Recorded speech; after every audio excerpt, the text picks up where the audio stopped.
So if you're having some knee pain, whether it be in the front of the knee or on either side of the knee, there are definitely some modifications you can make to actual exercises, which I'll incorporate some of those at the end.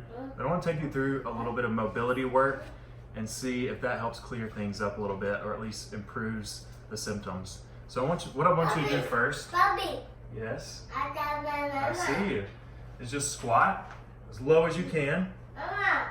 See what your knees are feeling like at the bottom of that. Just get a good idea, and then we're going to go through these and retest. So we're going to start with a couch stretch. Really, you don't have to use a couch, but you want to use something where you can get the toe up high. See how my toe's pointed up? We really want to crank on this quad here. And I'm squeezing my butt and I'm kind of pushing my hips forward on those. I'm kind of oscillating back and forth, squeezing on and off. Just on and off tension. Taking some big breath in my belly.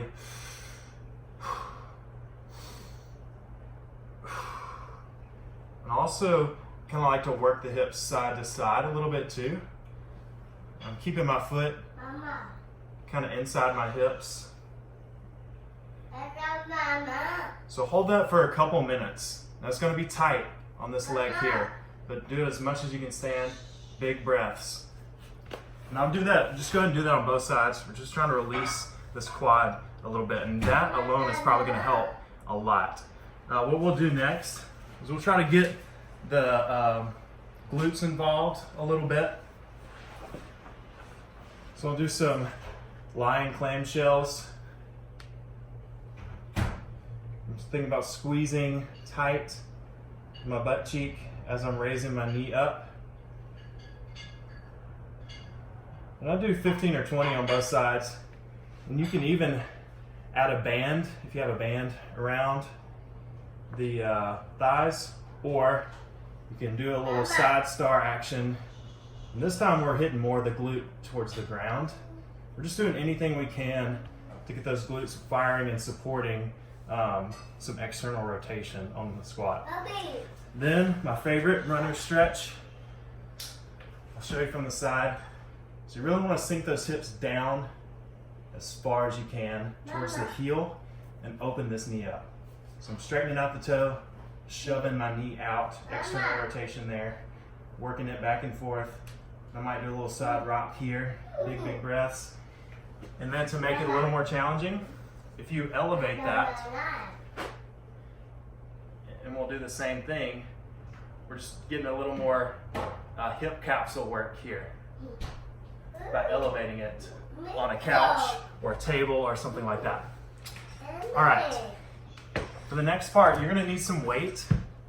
If possible, you can do these without weight, but kettlebell really helps. It's really an ankle opener, but a lot of times, if your ankle's moving better, your knee's gonna move better.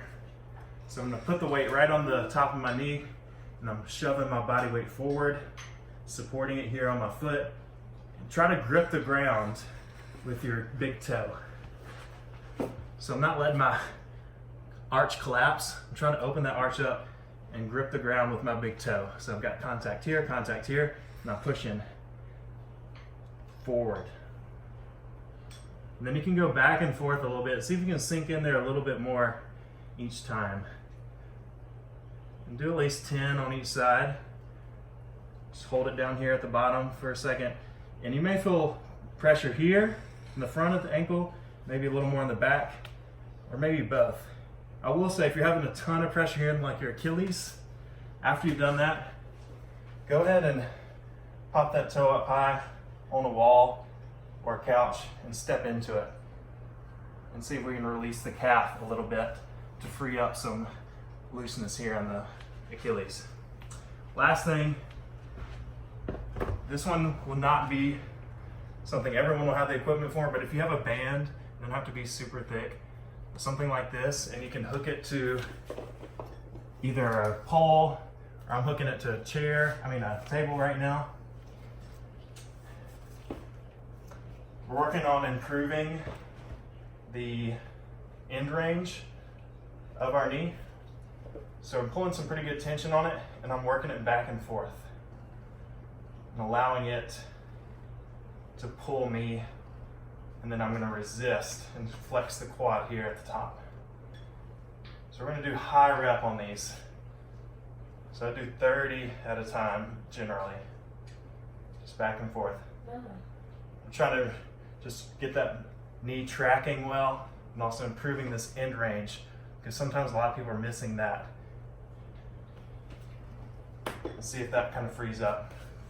Oh, one last thing, little bonus freebie. I'm gonna show you from this direction because you can get a better idea of how I'm moving.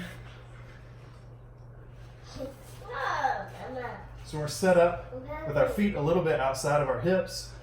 And one at a time, I'm gonna let the knee fall in the middle. Just gonna hang out for a second and then back up and switch. And it might be pretty tight at first, but it'll loosen up the more you do it.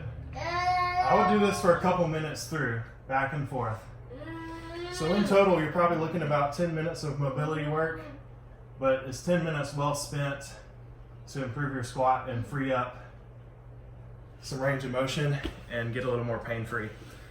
So that hip exercise is kind of working on a little more internal rotation and some more hip capsule stuff. So try those out. See if any of them particularly are helping you with pain symptoms, and retest your squat. See if you notice any differences. Is it easier to get down? Are you able to get lower? Are you pain-free? Take notes. I forgot one last thing. This is the best modification you can use if you're having a lot of knee pain or sensitivity in the squat. So it's still good to continue trying to squat as much as you can and just modify and work around the pain. It's not a great idea to just cut out the squat completely. But instead of doing just like a free squat like out in the open, if you'll do a box squat or just have something behind you where you're having to reach your hips back and tap it. So it could be a chair, could be a bench, could be a couch. I prefer it to be something to where you're at least having to get parallel, your thighs parallel to the ground, and then back up. Wow. So you just have a little safety net, and it's taking some pressure off the knees to be able to sit back into that squat a little bit more without putting as much stress on the knees. And then as far as split squats that go, the one leg stuff may be out for a little while until things are improving. But if you normally do like a rear elevated split squat, you can try either a reverse lunge. This puts less pressure on the knee than if you were to lunge forward. Or if you do just a split squat on the ground, you can try to work some of that in as your knee is feeling better, and then eventually transition back to the rear foot elevated split squat.